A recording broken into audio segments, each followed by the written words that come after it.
Chaque année, l'agence Alter organise une journée de conférences et tables rondes sur un thème qualifié d'émergent à destination d'un large public composé d'une diversité d'acteurs du territoire. L'objectif, apporter des clés de compréhension afin d'aborder des sujets généralement complexes avec tout l'éclairage nécessaire à une bonne appréhension des enjeux et partager des pistes d'action. Le 12 septembre 2024, au Cursal de Besançon, se sont donc réunis chercheurs, habitants, associations, artistes et élus autour du thème « La transition écologique, tout un art ». L'idée était alors de questionner le rôle de la culture et des artistes dans la prise de conscience écologique collective.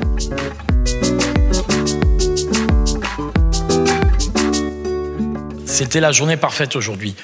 En une semaine, on est passé de 38 degrés à 7 degrés ce matin. C'est-à-dire que j'étais en short il y a quelques jours, là je suis en doudoune. Si tu es climato-sceptique, viens faire un tour en Franche-Comté, tu vas voir. Que peuvent l'art et la culture pour la transition écologique ?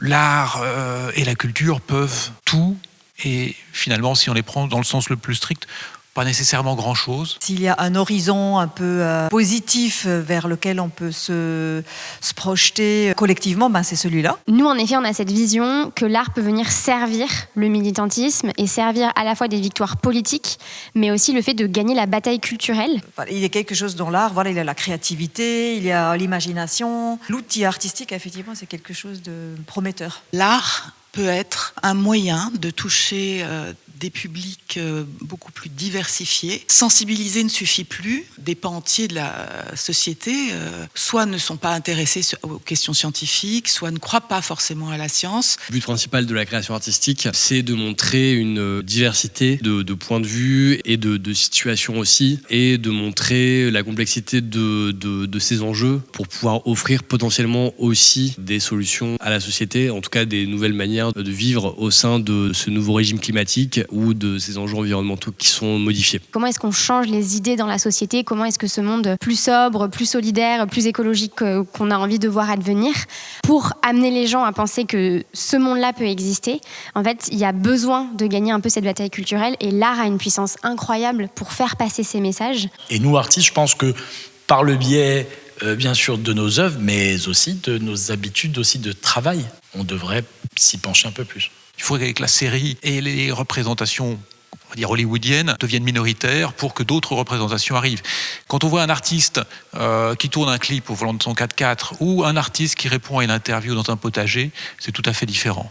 Et du coup, nous, on utilise toutes les formes de pratiques artistiques dans notre militantisme pour le réinventer et pour parler autrement et pour espérer, au fur et à mesure, montrer à quel point cette nouvelle voie, elle est beaucoup plus stylée que celle qu'il y a aujourd'hui.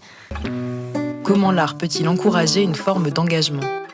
L'art et la culture peuvent permettre de développer une forme d'éco-sensibilité. Ce qu'on nous donne à voir souvent ou à entendre ou à lire, ce sont des modèles. Et si l'on regarde des films qui se passent majoritairement en intérieur, dans des villes, sans la moindre végétation, ou si on regarde au contraire des films qui sont en pleine végétation, où l'on voit les gestes de l'agriculture, on n'est pas sensible du tout à la même chose, aux mêmes choses. Cette question écologique, elle tourne quand même en rond. Et certaines démarches, je veux dire, qui sont dans l'alerte, etc., qui ne fonctionnent pas, c'est pas ça qui peut nous donner de l'entrain, j'ai envie de dire, pour poursuivre peut-être dans quelque chose qui est plus positif, qui fait plus envie en fait. Une fois qu'on est passé par la colère et la tristesse, qu'est-ce qu'on recherche si on veut continuer de façon positive, quoi. Le discours, peut-être, on l'entend plus.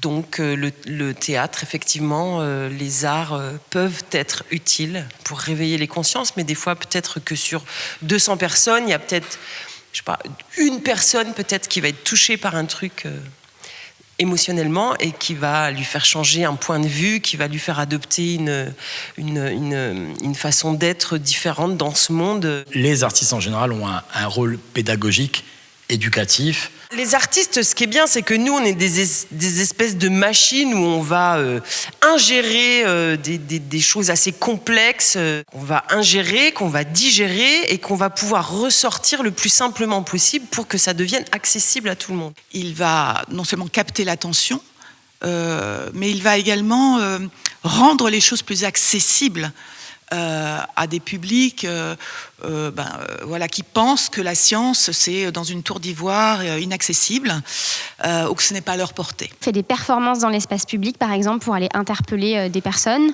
On a organisé une mobilisation par rapport à la fast fashion. On a ramené 1500 kilos de vêtements dans un centre commercial et on a fait une performance avec ça. En fait, nous, notre mode d'action, il va parler à des gens, notamment parce qu'on va toucher les émotions grâce aux pratiques artistiques, mais potentiellement qu'il y a des personnes très rationnelles qui préfèrent juste avoir des chiffres et des graphiques. Je comprends aussi les critiques. Par contre, moi, de ce que je vois sur le terrain, c'est que pour nous, les militants, ça nous fait un bien fou.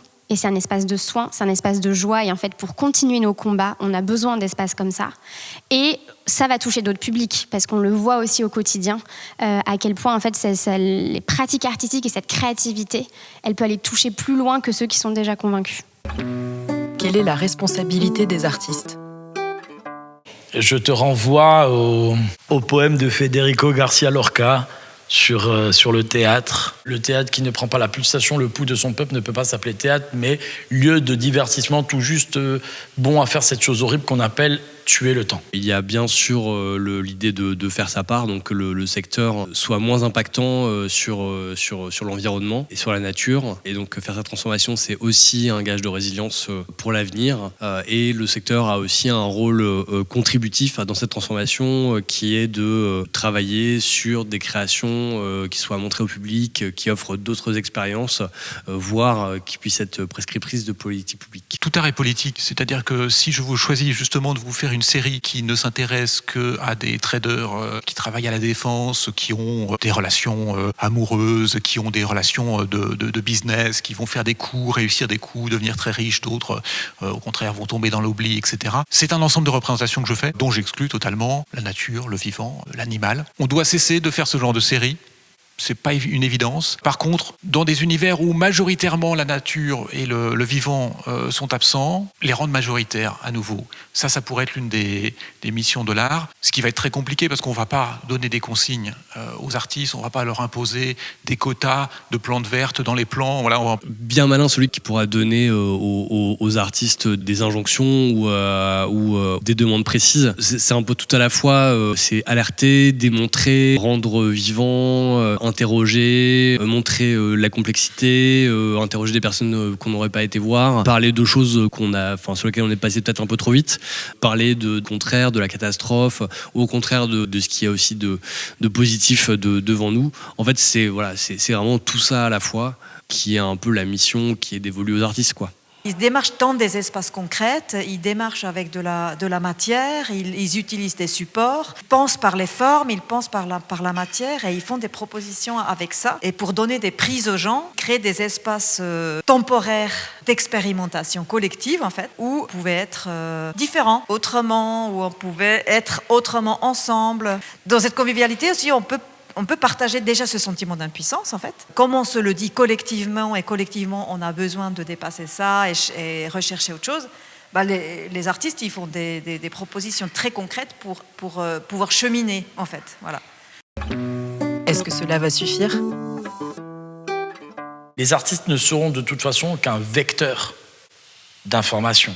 Pour la mise en mouvement des personnes, j'ai l'impression que le rationnel et les chiffres ne suffisent plus. Et du coup, l'émotionnel est un des moyens vraiment très forts pour aller faire le passage à l'action, en fait. Donc moi, déjà, ça, c'est un peu le premier constat que j'ai. Enfin, d'éprouver cette possibilité de pouvoir changer les choses, être dans l'action, transformer l'aujourd'hui pour demain, enfin voilà, à travers des actions très concrètes, en fait. Le beau, l'esthétique, et en effet, cette place des émotions peut vraiment changer un peu la vision qu'on a de ce que c'est qu'être militant et de ce que c'est que s'engager. Et nous, on a envie de donner envie. L'autre chose aussi, c'est que notre ADN, il est basé sur la joie militante. Et ça, pour moi, c'est aussi une incarnation qui est hyper fondamentale. Moi, je suis passée par plein de phases dans mon engagement. Par contre, de ce que j'ai vu, c'est que le fait la joie, ça embarquait beaucoup plus que justement le fait de culpabiliser, que de parler avec ma colère, avec ma tristesse. L'important, effectivement, c'est de pouvoir s'imaginer collectivement des nouvelles perspectives, en fait, et travailler à ça et les éprouver. Les artistes, il y a des endroits où il peut être moteur de ça. Et donc, autant dans l'offre militant, j'ai jamais trouvé ça, enfin, militant classique, j'entends. Autant j'ai trouvé ça avec les artistes parce que les artistes, ils amènent des ouvertures, en fait, dans les luttes politiques où je les ai vus, ben voilà, ils amènent la question, par exemple, ils amènent le cri, ils amènent la zone blanche. Enfin voilà, c'est des formes ouvertes en fait, où on peut et en même temps, voilà, on n'est pas seul, on est avec d'autres, Et la dernière chose, c'est la puissance du collectif. Nous aujourd'hui, on est un collectif avec 50 personnes et on a une communauté d'à peu près 500 bénévoles qui grandit de jour en jour parce qu'on fait quelque chose de différent du militantisme classique et du coup, ça attire beaucoup de personnes. Et moi, cette puissance et cette force collective, elle déplace des montagnes. Enfin, j'y crois énormément, beaucoup plus que. Il faut les petits gestes individuels, mais pour moi, c'est vraiment ce collectif qui va faire bouger les choses. Effectivement, la culture en tant que média sensible et touchant à d'autres cordes forcément que celle du discours, soit politique, soit scientifique, permet d'alerter, de réveiller, de conscientiser cette crise écologique d'une manière peut-être nouvelle ou sous-exploitée. Et qu'on mériterait d'explorer plus en avant. Il ne faut pas non plus tout miser là-dessus, ça va de soi. Évidemment que c'est quand même les politiques, c'est ceux qui ont le pouvoir, ce sont les décideurs, ce sont les élus qui doivent agir en premier. C'est quand même... les citoyens doivent également s'engager, mais pour cela, il faut aussi qu'ils soient... plus que sensibilisés, il faut aussi qu'ils s'emparent de ces questions, qu'ils les comprennent. Donc il faut leur rendre accessibles ces enjeux qui parfois ne les touchent pas. C'est une évidence, on se rend compte que ça ne suffit pas puisque ça n'avance pas suffisamment vite. On voit bien qu'il faut encore un élan mobilisateur. Donc les artistes ont un rôle à jouer, je pense, sincèrement. Mais ça ne va pas suffire non plus. Hein. Il va falloir aller plus loin. L'art n'a pas tous les pouvoirs, loin de là. Il est bien évident qu'on ne changera pas et on ne résoudra pas les problèmes que nous traversons, les crises que nous traversons, juste avec quelques films, quelques livres, quelques chansons.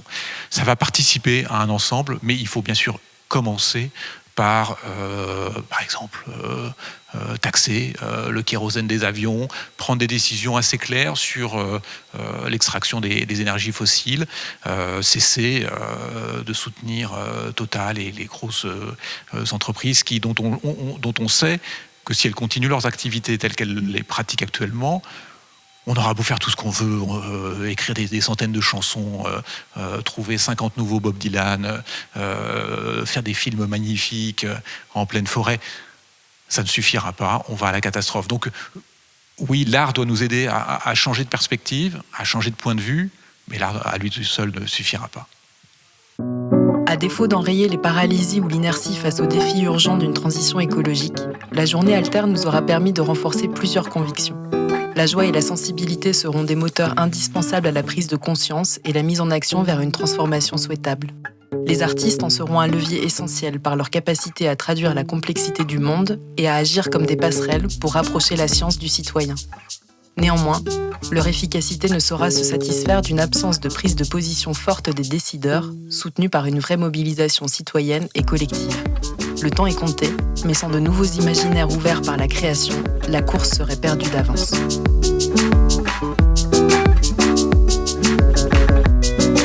Tout ça prend énormément de temps. Si on regarde, en fait, il y a 10 ans, les questions écologiques n'étaient pas du tout prises en compte comme c'est le cas aujourd'hui. Ces choses-là sont sur du temps long, et du coup, il y a des personnes qui n'acceptent pas aujourd'hui ce genre de choses et qui l'accepteront peut-être demain. En vrai, la définition de l'utopie, c'est ce qui n'est pas. Et on prend cette définition aujourd'hui comme ce qui ne peut pas advenir. Mais en fait, c'est littéralement, moi je crois aux utopies, parce que je pense qu'à un moment ou à un autre, elles vont arriver.